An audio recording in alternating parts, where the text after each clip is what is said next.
There was a time when New York felt closer. Not cheaper, not safer, just closer.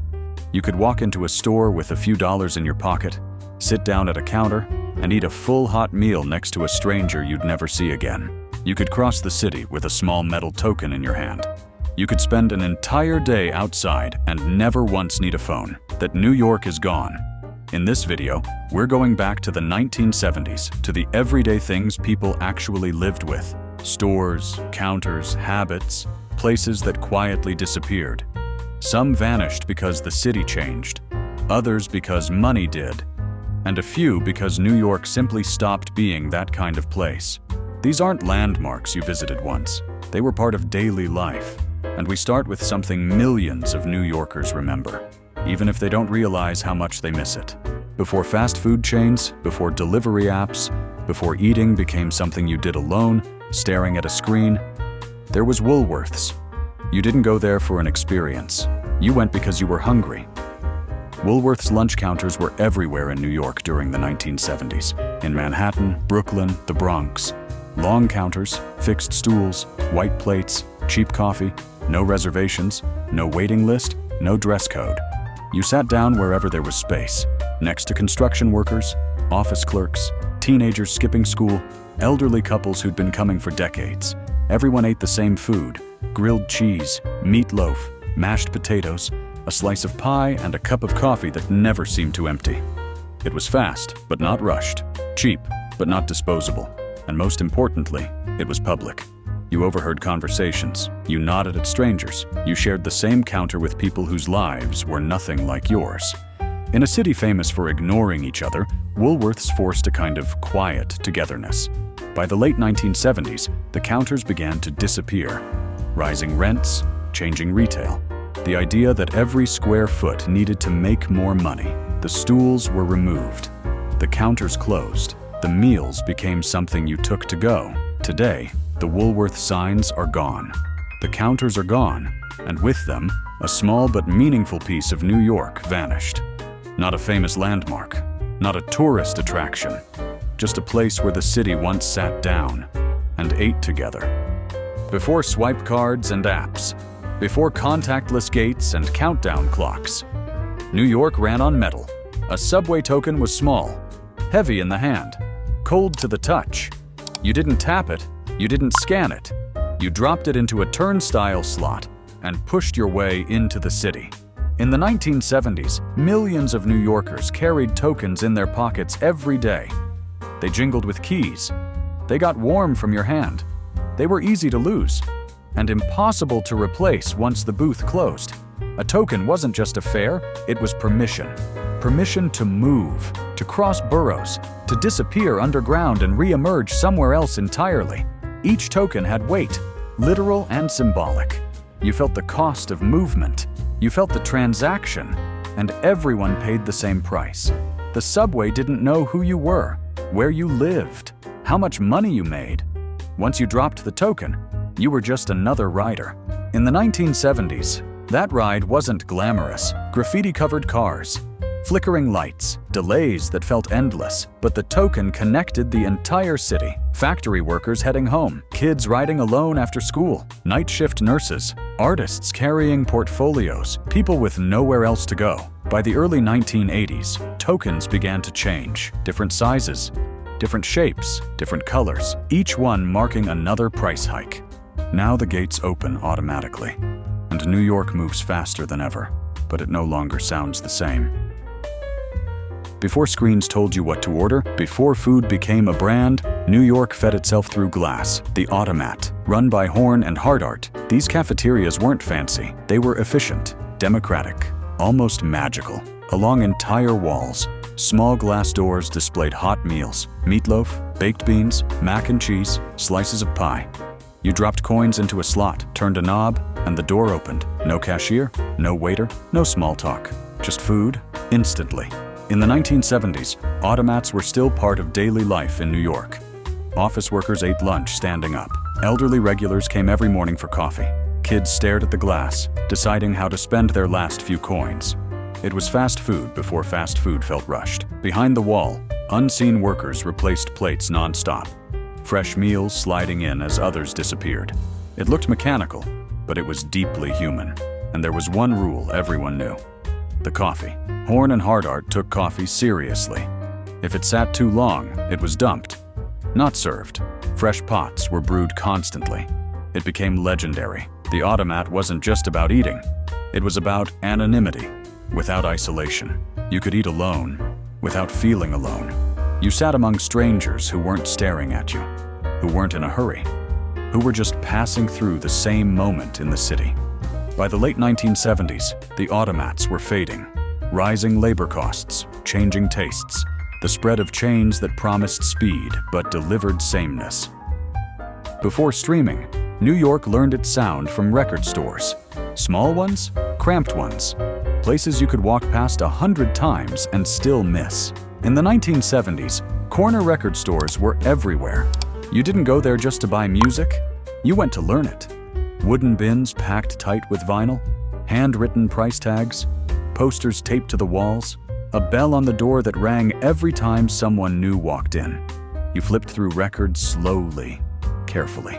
Each one made a sound as it slid past your fingers. Each cover told a story before you ever heard a note. The owner watched you from behind the counter, not suspicious curious.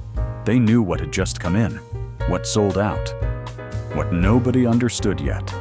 You didn't ask Google what to listen to. You asked them, and sometimes they changed your life. They told you about a band from downtown, a DJ spinning something new in the Bronx, a record nobody was playing on the radio. That's how punk spread. That's how disco moved. That's how hip-hop found its first listeners. Music traveled hand to hand, block to block, store to store. Kids saved lunch money for singles. DJs dug through crates looking for breaks. Teenagers stood in aisles, listening to entire albums through battered headphones. You didn't skip tracks, you committed. By the late 1970s, the pressure began. Big chains moved in. Rents went up. Vinyl gave way to formats that didn't need bins or patience. One by one, the corner stores closed, replaced by clothing shops, banks, empty storefronts. In the late 1970s, New York danced. Disco wasn't just music. It was a feeling, a release, a way to forget the week and lose yourself for a few hours. And no place captured that better than Studio 54. It was loud, it was bright, it was unpredictable. Every night felt different. The music hit the moment you walked in. Lights moved with the beat. The dance floor never stopped. People dressed to be seen and to see each other. Sequins, platform shoes, wide collars, confidence. Inside, everyone was equal on the dance floor. You didn't need to know who was famous. You just needed to move. Studio 54 became famous because it felt alive. Celebrities showed up, sure, but so did artists, dancers, designers, and people who just loved to dance. It was a place where the night stretched on, where strangers became friends, where the music drowned out everything else. For a brief moment, New York forgot the time. And when the disco era faded, so did Studio 54. The club closed. The lights went dark. The magic became memory.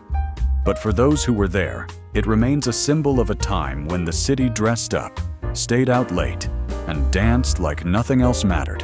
And while disco eventually gave way to something rawer, louder, and less polished, that rhythm never really left New York. It just moved a few blocks downtown. Before cell phones, before texting.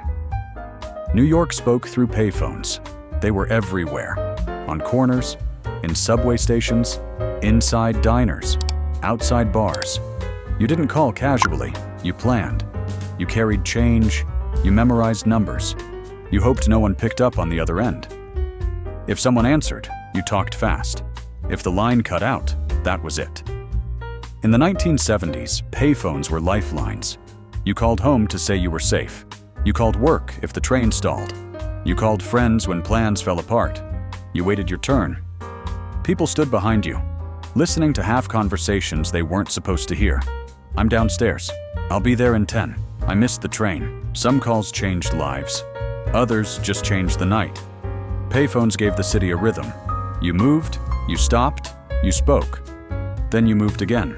By the 1990s, they started disappearing. First slowly, then all at once. Phones in pockets made them unnecessary. Profitable corners became too valuable for silence.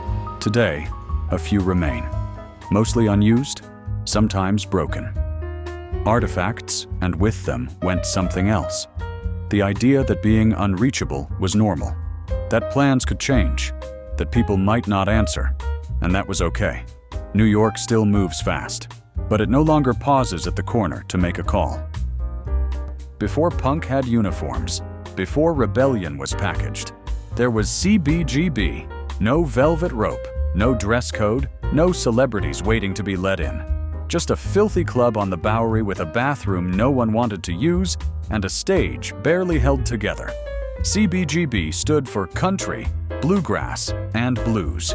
It delivered none of them. Instead, it became the birthplace of something louder, angrier, more honest. Bands played not because they were famous, but because no one else would let them. The Ramones, Patti Smith, Talking Heads, Blondie. They weren't polished, they weren't safe, they were broke, young and desperate to be heard. The crowd wasn't glamorous. It was kids, misfits, artists with nowhere else to go, people who didn't belong at Studio 54 and didn't want to. CBGB smelled like beer and sweat. The sound system was rough. Mistakes happened on stage, and that was the magic. By the time the city began to change in the 1980s, CBGB was already a legend. Eventually, it too disappeared. The door closed for the last time in 2006. But unlike Studio 54, CBGB never pretended to be timeless. It belonged to a moment when New York was raw enough to let something completely new be born. New York learned the world at the corner. The newsstand. In the 1970s, they weren't just places to buy a paper, they were information hubs. Morning tabloids, afternoon editions, foreign newspapers from places most people had never visited. Magazines stacked so high they bent the shelves. You could buy the Daily News, the Times, a racing form, a comic book, and a pack of gum, all without stepping off the sidewalk. The vendors knew their regulars. They knew who wanted the sports section folded just right, who only came on Sundays, who stopped every morning before work without saying a word. Arguments happened there, about politics, about crime, about baseball. People read headlines together, reacted together. Bad news didn't arrive alone. You heard it in voices around you. In the 1970s, when the city felt dangerous and uncertain, the newsstand was how people made sense of it all. Who was arrested? Which neighborhood burned? What the mayor said this time. Over time, the stacks got thinner. Print shrank. Rents rose. Today, some still exist, but they're shadows of what they were. In the 1970s, every neighborhood had its own movie theater. New York watched films in the dark, together. Some were beautiful, others were barely holding together. Marquees with missing letters, sticky floors, seats that creaked when you leaned back. And then there were the Grindhouses. Times Square, 42nd Street. Double features, triple features. Movies that never played anywhere else. Kung fu films, horror, exploitation, low-budget stories that reflected a city on edge. You didn't go for comfort, you went for escape. Teenagers snuck in, couples hid in the dark. Loners sat through 3 movies just to stay warm. The theaters ran all day, all night. For a few hours, the city disappeared. By the late 1970s, the decline accelerated. Crime scared people away. TV kept people home. Developers circled. One by one, the theaters closed. Some were turned into churches, others into pharmacies, most into nothing at all. Today, movies are clearer, safer, easier. But New York no longer watches them the same way. None of these things disappeared overnight. They faded, quietly, individually, one by one. A counter removed, a booth taken out, a door locked for the last time. What New York lost in the 1970s wasn't just places. It was friction. It was coincidence. It was shared space. The city still exists. But the way it once brought people together, without planning, without permission, doesn't. And maybe that's why these things still matter. Because they remind us that New York wasn't always something you consumed. It was something you lived. And maybe it still could be.